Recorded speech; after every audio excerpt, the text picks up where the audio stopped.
saudara zaman sekarang rasanya susah lepas dari yang namanya gadget atau gawai. Kemana-mana kita bawa. Tapi kita cuma bisa mainin apa yang sudah tersedia di sini. Tanpa tahu gimana sih program atau aplikasi yang ada di sini itu dibuat. Nah, semuanya berawal dari yang namanya coding atau pemrograman. Menerjemahkan bahasa kita ke dalam bahasa program. Kalau dibayangin, kayaknya agak-agak susah ya. Tapi katanya dari umur 9 tahun aja udah bisa untuk menggunakan bahasa program. Gimana ya? Kita lihat ya. Kalau dilihat sekilas, keadaan kelas ini tampak biasa saja. Hanya seperti kumpulan anak-anak yang sedang bermain komputer bersama. Namun, kalau diperhatikan lebih dekat, ternyata mereka melakukan sesuatu yang berbeda.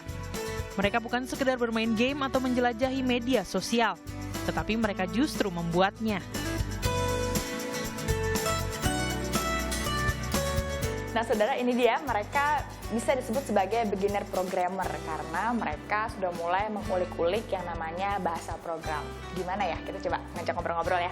Halo. Halo. Boleh kenalin, aku Stephanie. Evan. Evan, oke. Evan, boleh ceritain lagi ngapain sih ini? Oh, jadi ini saya lagi ngelakuin project yang di kelas website coding ini untuk membuat website blog. Oke. Jadi itu di website blog ini tuh kita disuruh membuat biodata tentang karakter supaya semua data tentang karakter itu. Oke. Boleh contohin ke aku gimana sih maksudnya? Oh, jadi itu kalau misalnya di sini nih, Ya. kalau misalnya nulis Nama aku boleh ya, Stephanie. Boleh. Stephanie, oke. Terus refresh, langsung keluar di sebelahnya. Jadi apa yang kita mau tinggal tulis ke apa ini namanya? ini di apa tuh script editor. Oh, script editornya, lalu bisa langsung muncul dalam websitenya. Wow, keren ya. Kira-kira Evan, kenapa sih kepikiran buat mulai belajar coding kayak gini? Karena saya kan emang suka sama game gitu loh, suka sesuatu yang sama komputer gitu kan. Iya. Terus kalau misalkan itu saya juga pengen membuat gitu loh, nggak cuma mainin doang atau Oke. beli doang. Jadi saya pengen belajar program. Oke, termasuk juga membuat website seperti ini ya. Ya, benar. Selama belajar coding gini, biasanya susahnya apa sih? Susahnya sih paling untuk saya sih waktu itu sih susahnya karena kan saya kan awalnya nggak tahu apa tentang program komputer kan. Terus yang membuat susah itu tuh karena kalau kita mengcoding itu harus pakai bahasa komputer, jadi Oke. bahasa yang bisa dibaca, jadi itu kayak belajar bahasa baru gitu. Menerjemahkan bahasa kita ke bahasa programming. Ya, benar. Oke, luar biasa. Itu dia saudara, Evan juga bisa, walaupun awalnya susah, berarti kita juga bisa. Boleh ajarin aku ya? Ya, Kuri Suditomo, salah satu penggagas coding camp ini, sadar dewasa ini anak-anak sudah tidak asing dengan yang namanya teknologi digital. Daripada sekedar menghabiskan waktu bermain dengan gawai, Kuri pun berpikir untuk menjadikan anak lebih kreatif dan terarah logikanya setiap menggunakan teknologi digital. Coding adalah salah satu jawabannya. Halo, apa kabar Mbak? Baik-baik, sehat. Duduk ya. Akhirnya ketemu sama founder atau salah satu penggagas dari Coding Camp. Boleh ngobrol-ngobrol bentar ya? Boleh. Kita hari ini. Tadi aku ngeliat ini lucu banget, dengan coding aku bisa bercakap-cakap dengan komputer. I code, I create, I solve problem. Ini apakah menjadi salah satu alasan Mbak Kuri untuk akhirnya mendirikan Coding Camp ini? Iya ya, jadi berawal dari anak-anak kan. Anak-anak saya sendiri waktu itu masih 9 tahun sama 6 tahun gitu ya. Siapa sih anak sekarang yang nggak deket sama gadget ya? Handphone orang tuanya, apapun lah dioprek gitu ya, mulai dari apa namanya smart TV, apa namanya laptop, tablet segala macam. Nah, saya tuh ngelihat ada semacam ketertarikan yang luar biasa gitu ya di mereka, dan secara juga kita hidup dalam dunia yang sudah sangat digital begini. Sementara saya sebagai Gen X ya. Umur berapa gitu Mbak Kuri? Gen X aja. Oke. Itu kan kita menyaksikan generasi ini lahir.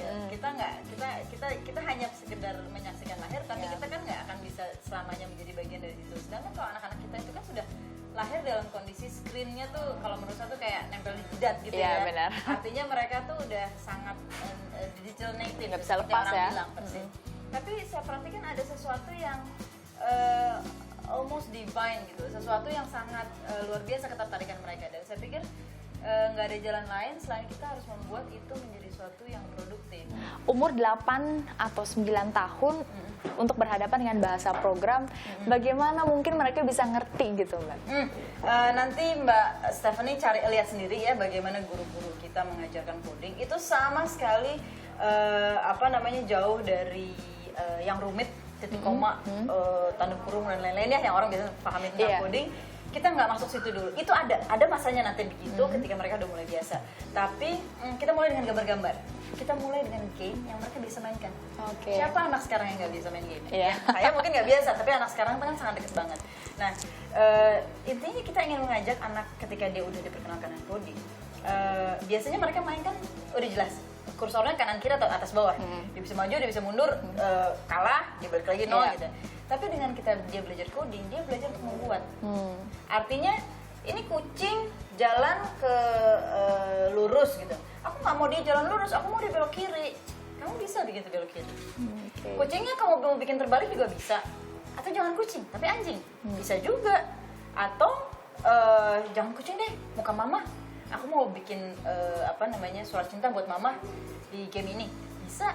Nah, mindset itu yang ingin saya ubah. Bahwa anak-anak tuh nggak cuma sekedar objek yang passively menerima game yang mereka mainkan di handphonenya atau di laptopnya, tapi dia bisa menjadi pembuatnya sendiri.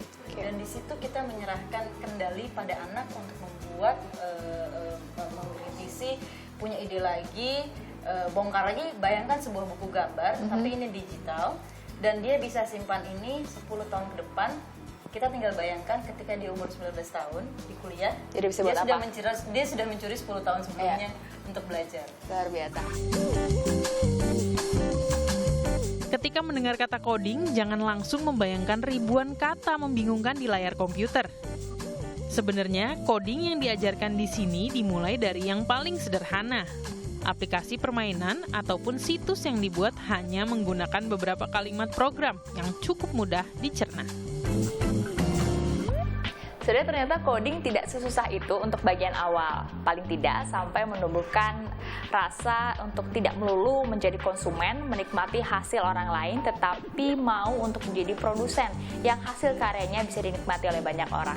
Stephanie Ginting, Yasir Alam, Kompas TV, Jakarta.